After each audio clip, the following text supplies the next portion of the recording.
रात को 12 बजे के टाइम पर पड़ोस की विधवा आंटी का कॉल आया तो मैं तुरंत उनके घर गया। मैंने जैसे ही दरवाजा खटखटाया, उन्होंने तुरंत दरवाजा खोला, पर उन्हें देखकर मैं परेशान हो गया क्योंकि उन्होंने उस समय एक बेहद ओल्ड नाइटी पहनी हुई थी। मैं डरता हुआ अंदर गया और बेड पर जाकर बैठ गया। गर्मी का समय था, इसलिए मेरी थकान मिटाने के लिए उन्होंने मुझे कोल्ड ड्रिंक पिलाई, जिसे पीने के बाद मुझे कुछ होने लगा। मैं अपने बंदूक को सख्त होता हुआ महसूस कर पा रहा था। अचानक से उन्होंने उस पर हाथ फेरना शुरू कर दिया। आखिर मैं भी एक मर्द हूं। मैं भी कब तक रुकता, और फिर वही हुआ जो नहीं होना चाहिए था। मैंने उनकी बंजर जमीन पर। नमस्कार दोस्तों, आज की इस रोमांचक कहानी में आपका स्वागत है। दोस्तों, मेरा नाम अनुज कुमार है। आज मैं आपको अपनी लाइफ की एक सच्ची घटना के बारे में बताने जा रहा हूँ। जब मैं कॉलेज में था, तो मेरे पड़ोस में एक आंटी जी रहती थी, जो कि एक विधवा थी। उनके पति की निधन एक बड़े से एक्सीडेंट में हो गई थी। उनकी एक बेटी थी, जिसका नाम तानिया था। वह अपनी बेटी तानिया के साथ अकेली रहती थी। मैं पढ़ाई में अच्छा था, इसलिए वह अक्सर मुझे अपने घर तानिया को पढ़ाने के लिए बुला लेती थी। तानिया 10वीं में पढ़ती थी, पर उसका शरीर किसी 25 साल की लड़की की तरह था। वह दिखने में बहुत ही आकर्षक और खूबसूरत थी, और मेरी नजर हमेशा उसी पर टिकी रहती थी। उसकी चंचल मुस्कान और पागल कर देने वाली अदाएं मेरे दिल को भा गई थीं। एक रोज की बात है कि मैं काव्या को पढ़ाने उसके घर गया हुआ था, और मैं गलती से अपना उसी के घर भूल आया और अपने घर चला आया। कुछ देर बाद मेरी माँ के फोन पर तानिया की माँ का फोन आया, और वह मेरी माँ से कहने लगी कि अनुज अपना फोन यहीं भूल गया है। अगर वह चाहे तो अभी अपना फोन ले जा सकता है। मेरी माँ ने शुक्रिया बोलकर फोन रखा और मेरी लापरवाही के लिए मुझे डांटने बोलने लगी। जब मैं फोन लेने के लिए तानिया के घर पहुंचा, तो तानिया की माँ मुझे देखकर बहुत मुस्कुरा रही थी। मैंने उनसे फोन मांगा तो वह मेरे हाथों में फोन पकड़ाते हुए बोली, अनुज, तुमने तो अपने फोन में बहुत अच्छी अच्छी फिल्में रखी हुई हैं। उनकी बात सुनकर मैं सोच में पड़ गया, क्योंकि मेरे फोन में तो कई तरह की फिल्में थीं, लेकिन आंटी कौन सी फिल्मों की बात कर रही थी, यह मुझे पता नहीं चल रहा था।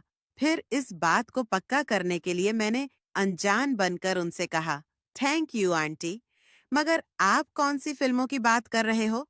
क्योंकि मेरे फोन में तो हर तरह की फिल्में हैं।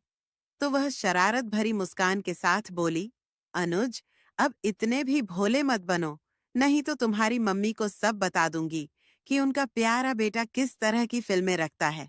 मैंने तुरंत बात को संभालने की कोशिश करते हुए कहा, नहीं आंटी, आप मम्मी से कुछ मत कहना। मैं सब कुछ अभी के अभी डिलीट कर दूंगा। पर यह बात मेरी माँ तक नहीं जानी चाहिए। उनकी बातों से मेरे चेहरे का रंग उड़ गया था। तभी आंटी बोली, अरे डरो नहीं अनुज, मैं तो बस मजाक कर रही थी। मैं भला तुम्हारी मम्मी से यह सारी बातें क्यों करूंगी? अच्छा, अब तुम यह बताओ कि तुम्हारी कोई गर्लफ्रेंड है या नहीं? मैंने कहा, नहीं आंटी, अभी तक तो कोई नहीं है। पर अगर आप लोगों का आशीर्वाद रहा, तो एक ना दिन जरूर बनेगी।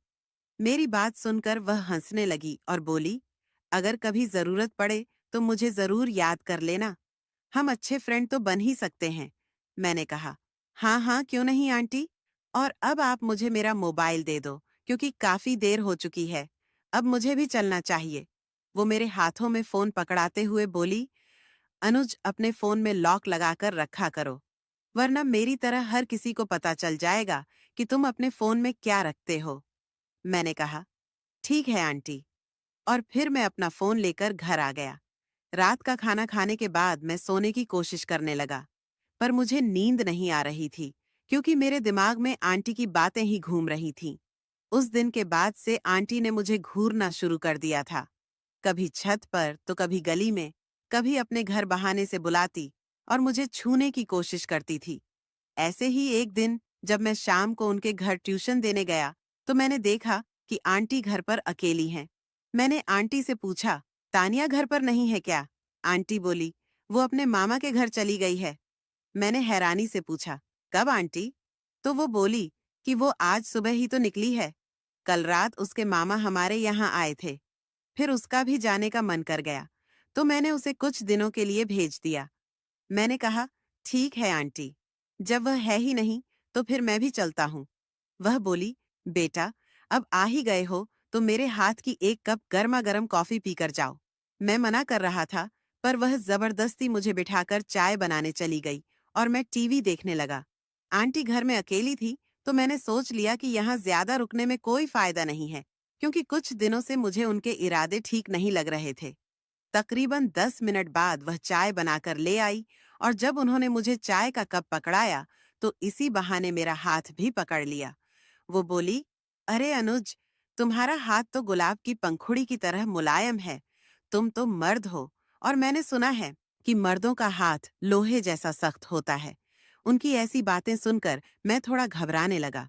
वो मुस्कुराकर मेरे बगल में बैठ गई और बोली, अनुज, आज मुझे बाजार जाना है, क्या तुम मेरे साथ चलोगे? मैंने कहा, आंटी मुझे कुछ काम है, इसलिए मुझे अभी घर जाना होगा। वो बोली, कोई बात नहीं अनुज, पहले तुम अपने सारे कामों से फ्री हो जाओ। उसके बाद जब तुम्हें टाइम मिले तो वापस आ जाना। फिर हम दोनों एक साथ चलेंगे। मैंने कहा, ठीक है आंटी। तो फिर मैं चल